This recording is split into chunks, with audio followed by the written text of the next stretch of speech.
She didn't leave Korea broken. She left it burning. And the man who watched in silence is only now beginning to feel the heat. The first time Amelia walked into Jun Su's world, someone spilled coffee on her dress, not by accident.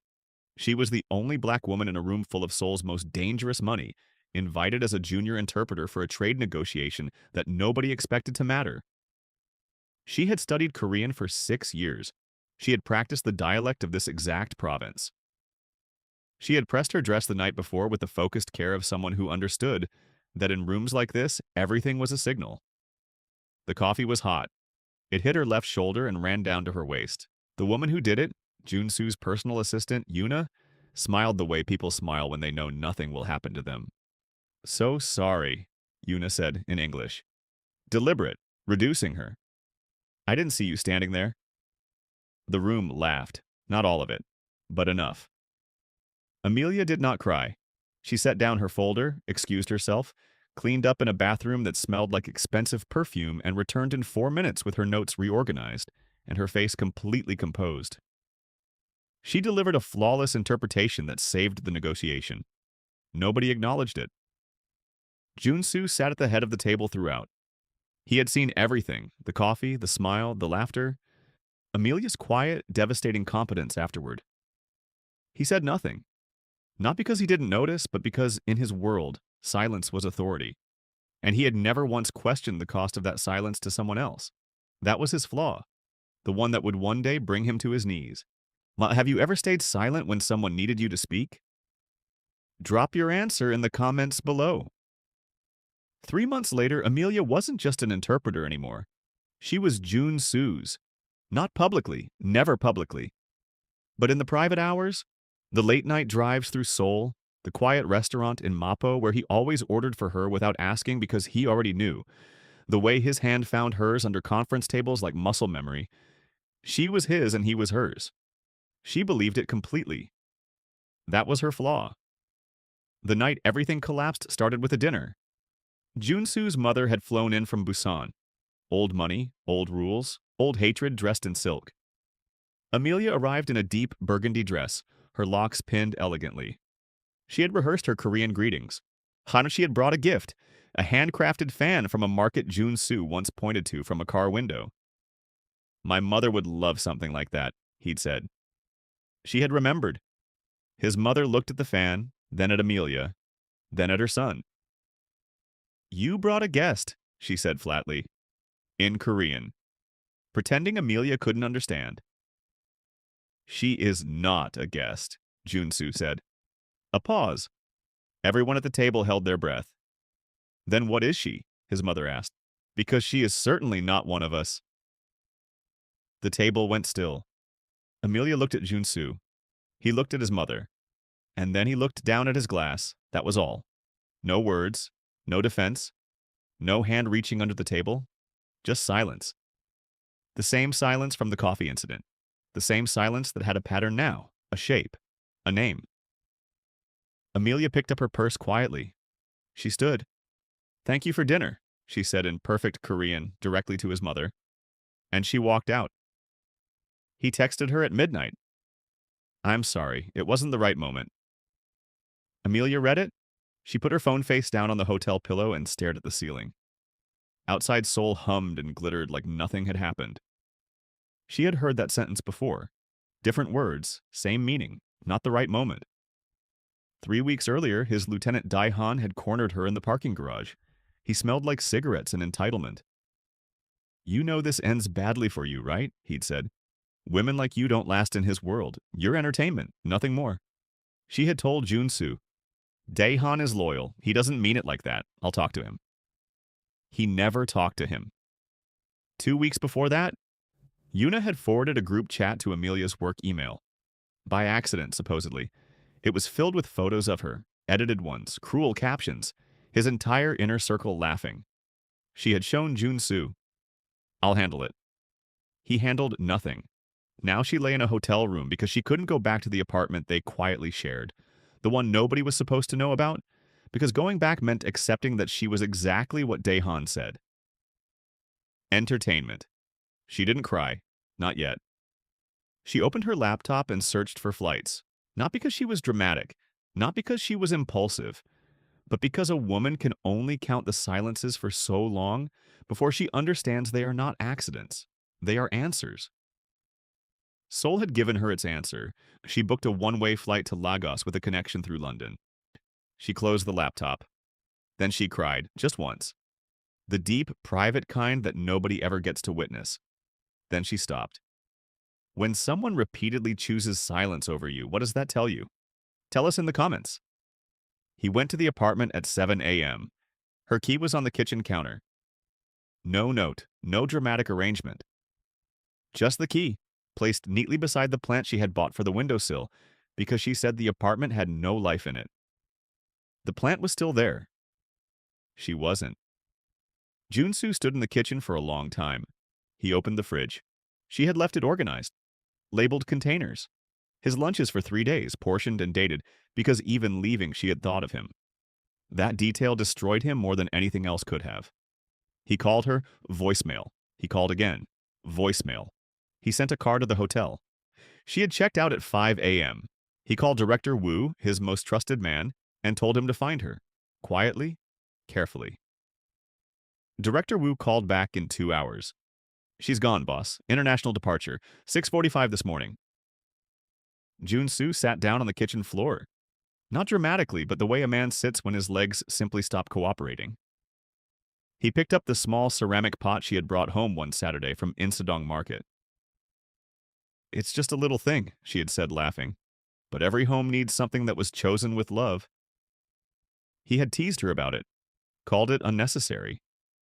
He was still holding it when Dae-han called. She's gone then? Dae-han said. There was something in his voice that wasn't quite relief but lived next door to it. Junsu hung up without answering. He looked at the plant. He looked at the key. He sat there until the morning light moved all the way across the kitchen floor. 3 years passed. Junsu's empire expanded on paper, new territories, new alliances, a legitimate tech front that made the newspapers call him visionary. He was photographed at galas, quoted in business journals. His mother introduced him to 3 suitable women in 18 months.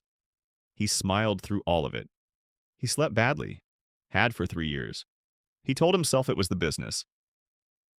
Then Director Wu placed a file on his desk on a Tuesday morning, not by accident. You should see this, was all he said. The file contained a profile. Forbes Korea, Emerging Global Figures Edition. There was a photograph. A woman in a sharp ivory suit standing before a glass tower in Lagos. Her locks were longer now. Her expression was the composed, the unreadable confidence of someone who had rebuilt themselves from a very specific wreckage. The caption read, Amelia Osei, 32. Founder and CEO, Osei Park Global Acquisitions. Assets under management, $4.2 billion. Junsu read that number twice. He turned the page. The firm had quietly acquired controlling stakes in 3 Korean companies in the last 8 months. All legitimate, all surgical. All chosen, Wu's team had discovered, with the particular precision of someone who understood the Korean market from the inside. At the bottom of the acquisition list, underlined by Wu's careful hand, was a single name, Junsu's tech front, his most valuable legitimate asset. 40% of it now belonged to Amelia. He closed the file, he opened it again. He thought about the key on the kitchen counter, the labeled lunchboxes, the ceramic pot. He thought about every silence. She didn't just survive, he thought. She came back armed. He picked up his phone, put it down, picked it up again. Get me a meeting, he told Wu. Whatever it takes. Her office smelled like cedar and something faintly floral. The Lagos skyline filled the window behind her desk. She was standing with her back to the door when he entered. And for one disorienting moment, the posture, the stillness, the ownership of the room reminded him so sharply of who she used to be in his spaces that his chest tightened without permission. She turned. She looked at him the way you look at something you once found essential and have since learned to live without. Mr. Junsu, professional, warm in the technical sense. Thank you for making the trip. He sat. She sat. Now her assistant served tea and disappeared. The terms of the acquisition were already on the table. Her legal team had been thorough. He was there technically to negotiate. He said nothing about the acquisition for the first 4 minutes. You left without saying goodbye, he said finally. A pause. I left a key, she said. That's not the same. No, she agreed. It isn't. But it was more than you gave me on most nights. The room held that sentence carefully. He leaned forward. Amelia, I was wrong.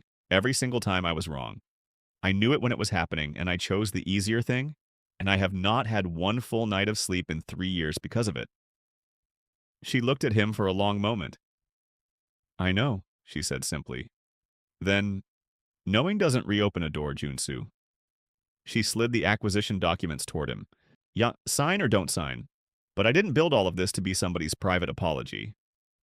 He picked up the pen. His hand wasn't entirely steady. He signed. He flew back to Seoul. He told himself it was business. He told himself he had closure. Then Daehan came to his office. Daehan, who had been quietly managing operations for 3 years. Daehan, whose loyalty Junsu had protected above everything, above Amelia, above her dignity, above every moment that had mattered. Daehan sat down with the ease of a man who had never once felt threatened. I heard she got the acquisition, he said. Smart woman, always was. Something in his tone. You knew her before the interpreter job, Junsu said. It arrived not as a question but a realization forming in real time. Daehan's smile shifted, just slightly. Junsu opened his drawer. Das Wu had spent 6 weeks unraveling it. A payment trail, shell companies, a private communication to Amelia's agency before she was hired, flagging her as a security risk, trying to block her placement. When that failed, the parking garage, the group chat, the dinner which Daehan had helped arrange, had coached Junsu's mother, had whispered carefully into the right ears for months. She was never supposed to last, Daehan said, no longer smiling. She was a distraction. You were losing focus. I protected you. Junsu stood up slowly. You didn't protect me, he said. You stole 3 years of my life and called it loyalty. Boss, get out of my building. You don't understand what she... Get out. The door closed. Junsu stood alone in his office. The city outside blazed indifferently. He thought about every silence. Every I'll handle it. Every moment he had chosen the easier thing. He hadn't been protecting his empire. He had been Daehan's instrument, and Amelia had paid the entire price. Has someone ever betrayed your trust while pretending to protect you? Share in the comments. He could have sent a lawyer. He could have sent flowers, though he already knew how she felt about gestures that cost nothing emotionally. He could have written a letter, careful and composed, the kind of communication that keeps a safe distance between the writer and the full weight of what they are saying. He booked a flight to Lagos. No security, no Director Wu, no entourage signaling power. Just a man in a plain dark coat carrying a single envelope and the specific terror of someone who knows they may have arrived too late. Her assistant told him she was unavailable.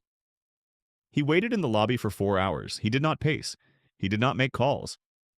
He sat with his hands on his knees, very still in the way a man is still, when he is finally done performing composure and has simply arrived at it. At the 4th hour, Amelia appeared at the elevator. She looked at him across the lobby. Her expression was unreadable. She walked toward him slowly. You look terrible, she said. I know. Why are you here, Junsu? He stood. He held out the envelope. Inside was the full Daehan file. Every payment, every sabotage, every engineered silence. And behind it, a single handwritten page. She didn't open it in front of him. She looked at his face instead. People who have been truly loved learn to read faces the way others read documents. I'm not asking you to forgive me tonight, he said quietly. I'm asking you to know the full truth, all of it, because you deserved that 3 years ago and every day since. A long silence. I'll read it, she said finally. It was not a reconciliation, but it was a door, and this time he had knocked. 6 weeks later, Seoul. The press called it the most significant joint venture in Korean tech history. Osei Park Global and Junsu's firm merging operations under a shared executive structure. The announcement happened at a morning briefing, clean and professional. What the press didn't cover was the hour before. Amelia stood at the window of the conference room on the 42nd floor, looking out over a city that had once expelled her. Junsu came to stand beside her, not too close, close enough. "How does it feel?" he asked. Being back." She thought about the coffee on her dress, the group chat, the dinner table, the key left on a counter at 5 in the morning with nowhere to go. "Like I came back to a place that no longer has power over me," she said. He nodded. He understood what that cost to say. "Amelia." His voice was low. "I know I don't deserve—" "You're right," she said. "You don't." A pause. "But people grow," she continued. "Or they don't. I've watched you for 6 weeks. I've watched you dismantle everything Daehan built. I've watched you tell your mother the truth about what happened. I've watched you choose differently." She turned to look at him fully. "I'm not the woman who left. She needed you to protect her. I don't need that anymore." "I know," he said. But I might want you anyway," she said quietly. "On completely different terms." He looked at her the way a man looks when something he had stopped believing in walks back through the door. "Name them," he said. She almost smiled. "Start by never making me the secret again." He reached across the small distance between them and took her hand. Not under a table. Not hidden. In full view of the glass wall and the city below and anyone who cared to look. "Never again," he said. Outside, Seoul blazed gold in the morning light. And Amelia, one who had left with nothing but her dignity and rebuilt everything from it, stood in it and let herself finally be chosen. Not rescued, not hidden. Chosen. The woman who kneels for no one finally met the man willing to kneel for her. Did you believe they deserved their second chance? Tell us in the comments, and subscribe so you never miss a story that hits this hard.